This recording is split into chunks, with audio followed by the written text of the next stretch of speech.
नमस्कार दोस्तों, स्वागत है आपकी अपनी यूट्यूब चैनल राजस्थान बेरोजगार छात्र संघ में। दोस्तों, हम इस वीडियो में बात कर रहे हैं संविदा कर्मचारियों की। जी हाँ दोस्तों, पहली बार 5 साल का नियुक्ति पत्र मिलेगा। सरकार ने जारी यहाँ पर की अधिसूचना। अब नियमित भर्ती की तरह हर विभाग में संविदा कर्मचारियों के लिए होंगे अलग से पद। जी हाँ दोस्तों, बता दूं, पिछले मंगलवार को सरकार के डीओपी विभाग ने एक अधिसूचना जारी करके संविदा भर्ती से संबंधित जो नियम है वो अधिसूचित यहाँ पर कर दिए हैं। लेकिन उन नियमों में जो वर्तमान में संविदा पर कार्यरत जो अभ्यर्थी हैं, जो बेरोजगार अभ्यर्थी हैं, उनके किसी भी तरह के नियम यहाँ पर उस समय नहीं है। लेकिन सरकार का कहना है कि उन्हीं नियमों में संशोधन करके जो पुराने अभ्यर्थी हैं उनको भी इस नियमों के अधीन लाया जाएगा। लेकिन पहले उन नियमों में यहाँ पर संशोधन होगा। पहली बार 5 साल का नियुक्ति पत्र मिलेगा। सरकार ने जो है अधिसूचना यहाँ पर जारी कर दी है। अब नियमित भर्ती की तरह ही संविदा, तो दोस्तों नियमित भर्ती की तरह ही संविदा भर्ती होगी।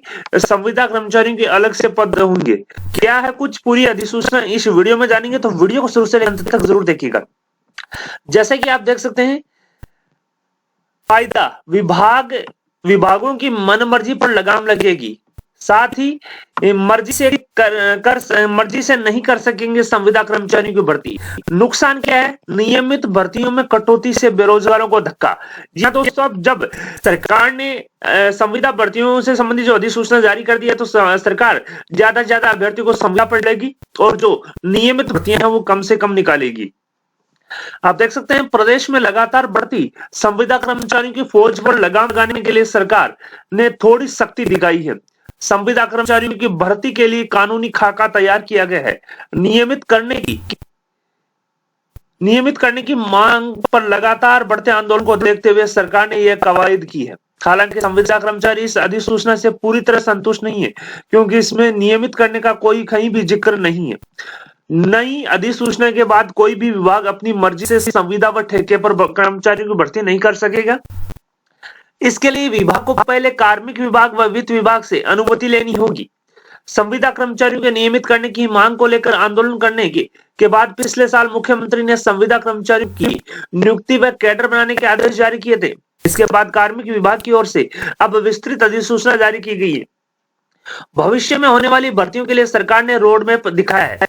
जी हाँ दोस्तों, आप देख सकते हैं, लेकिन इसमें संविदा कर्मचारियों को नियमित करने का कोई जिक्र नहीं है। लेकिन इतना जरूर पॉइंट नंबर 20 में कहा है कि अगर सरकार किसी संविदा पद को नियमित करती है और उस पद पर अभ्यर्थी को काम करते हुए मिनिमम 5 साल हो गए और संतोषप्रद उसने सेवा की है, तो स्क्रीनिंग कमेटी की जो स्क्रीनिंग से उस कर्मचारी को परमानेंट किया जा सकता है।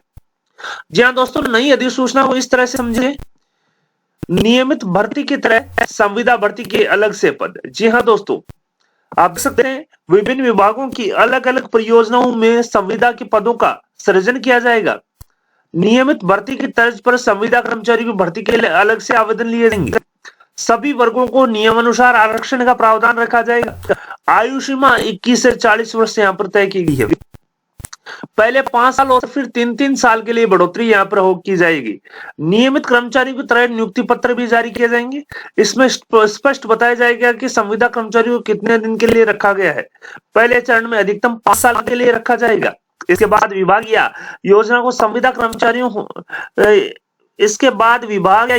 संविदा कर्मचारी की आवश्यकता होने पर 3-3 साल का कार्यकाल और बढ़ाया जा सकता है और अधिकतम कार्यकाल 60 वर्ष की आयु तक ही बढ़ाया जा सकता है। इसके बाद यहाँ पर नहीं बढ़ाया जाएगा।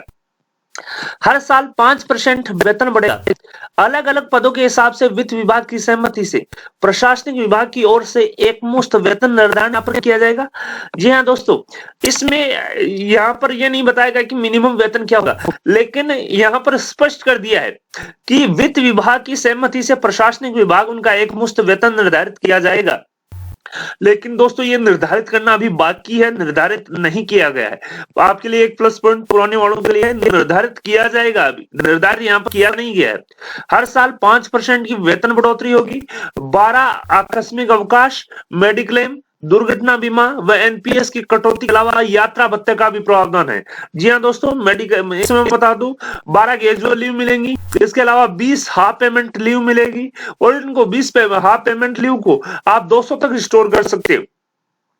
मेडिक्लेम का 1500 तक का लाभ मिलेगा, दुर्घटना बीमा का 500 तक का यहाँ पर लाभ मिलेगा, एनपीएस कटौती यहाँ पर की जाएगी, सेवा समाप्त होने पर 5 महीने तक का वेतन यहाँ पर दिया जाएगा। जी हाँ दोस्तों, जैसा कि आप देख सकते हैं, यदि किसी विभाग की ओर से संविदा कर्मचारी का पद समाप्त किया जाता है या उसे नौकरी से हटाया जाता है तो संबंधित विभाग की ओर से 1 साल के अनुभव पर 1 महीने का और 5 साल होने पर अधिकतम 5 महीने का वेतन दिया जाकर उसे हटाया जाएगा। तो दोस्तों यहाँ पर जो गाइडलाइन है वो स्पष्ट यहाँ पर की गई है। साइड इफेक्ट क्या है? अब 2 तरह से होगी भर्ती, नुकसान बेरोजगारों को होगा। जी हाँ दोस्तों, अधिसूचना में भविष्य में 2 तरह से भर्ती करने की मंशा जताई गई है। नियमित भर्ती करने से पहले नियमित भर्ती पहले की तरह ही होती रहेगी, लेकिन संविदा कर्मचारियों के लिए अलग से पद सर्जित होंगे। यदि 25% पद भी संविदा कर्मचारी को दिए जाते हैं तो इसका सीधा नुकसान प्रतियोगी परीक्षा की तैयारी में जुटे बेरोजगारों को होगा। जी हाँ दोस्तों, अगर सरकार ने अधिसूचना यहाँ पर जारी की है तो अब जो संगठनों का मानना यहाँ पर है कि अब सरकार लगभग जो भर्तियां हैं वो संविदा पर करेगी। साथ ही इधर पहले से लगे संविदा कर्मचारियों के लिए क्या प्रावधान किया तो मैं बता दूं, पहले से कार्य संविदा कर्मचारी को नियुक्ति पत्र जारी किए जा सकते हैं। इसमें 5 साल की अवधि तक सेवा का जिक्र रहेगा। साथ ही नए भर्तियों में मौका मिलने के जरिए राहत का दावा यहाँ पर किया गया है। नियमित का कहीं भी जिक्र यहाँ पर नहीं किया गया है। पुराने संविदा कर्मचारी को हर साल मानदेय बढ़ोतरी के लिए आंदोलन नहीं करना पड़ेगा। 5% जो राशि है स्वतः ही बढ़ाई जाएगी। सरकार को ये फायदे, नियमित भर्ती कम करनी पड़ेगी, सरकार पर आर्थिक भार है जो कम आएगा, आंदोलन और नियमित करने की जैसे मांगों से छुटकारा मिलेगा, भर्तियों के अभाव में रिक्त पड़े पदों को संविदा के आधार पर भरा जा सकेगा और कामकाज रफ्तार पकड़ सकेगा।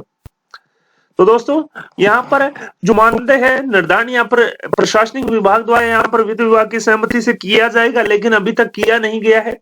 मैं बता दूं, इस अधिसूचना में पहले जो लगे हुए संविदा कर्मचारी में किसी भी प्रकार का कोई जिक्र नहीं है, इसलिए इनमें संशोधन होना तय है। साथ ही एक पॉइंट नंबर 20 में संविदा कर्मचारियों के लिए राहत यहाँ पर बताई गई है कि अगर किसी संविदा कर्मचारी को यहाँ पर कम से कम 5 साल हो गए, अगर किसी संविदा कर्मचारी को 5 साल हो गए संतोषप्रद सेवा करते हुए तो स्क्रीनिंग कमेटी के माध्यम से उसे परमानेंट किया जा सकता है। अगर कोई सरकार उस पद को नियमित में कन्वर्ट करती है तो उसको यहाँ पर जो है परमानेंट किया जा सकता है। मैं बता दूं, उपेंद्र शर्मा जो कर्मचारी नेता है उनका कहना है कि चुनाव के दौरान सरकार ने संविदा कर्मचारियों के वोट बटोरने के लिए नियमित करने का सपना दिखाया था। 3 साल तक सरकार ने कुछ नहीं किया। अब आंदोलन का ऐलान किया तो सरकार ने गाइडलाइन बना दी। इसमें सरकार की मंशा स्पष्ट हो रही है, निजीकरण को और ज्यादा बढ़ावा मिलेगा। जी हाँ दोस्तों, बड़ी अपडेट आ रही है। संविदा कर्मचारियों को पहली बार सरकार ने यहाँ पर जो है अधिसूचना नियमों की जारी की है, सेवा नियम यहाँ पर जारी किए हैं। पहली बार 5 साल का नियुक्ति पत्र मिलेगा। अब नियमित भर्ती की तरह ही हर विभाग में संविदा कर्मचारियों के लिए अलग से पद होंगे।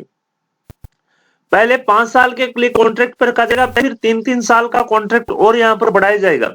हर साल 5% वेतन बढ़ेगा। सेवा समाप्त होने पर 5 महीने तक का कंपनसेशन जो वेतन है वो यहाँ पर दिया जाएगा।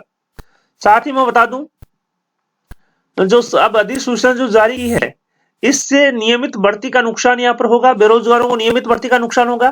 साथ ही मैं बता दूं, संविदा कर्मचारियों के लिए इस जो वर्तमान अधिसूचना जो जारी की है उसमें 12 ग्रेजुअल लीव सीएल का, 1500 मेडिक्लेम, 500 दुर्घटना बीमा व 50% एनपीएस कटौती का यहाँ पर प्रावधान किया है। साथ ही जो वेतन भत्ते का जो निर्धारण है वो यहाँ पर स्पष्ट नहीं किया गया। इसमें सिर्फ और सिर्फ इतना ही बताया कि प्रशासन विभाग द्वारा वित्त विभाग की सहमति से जो वेतन भत्ता जो मानदेय है उसका निर्धारण यहाँ पर किया जाएगा। दोस्तों आई होप ये वीडियो आपको पसंद आए। वीडियो पसंद आए तो अपने दोस्तों के साथ शेयर करना न भूले। आपकी अपनी यूट्यूब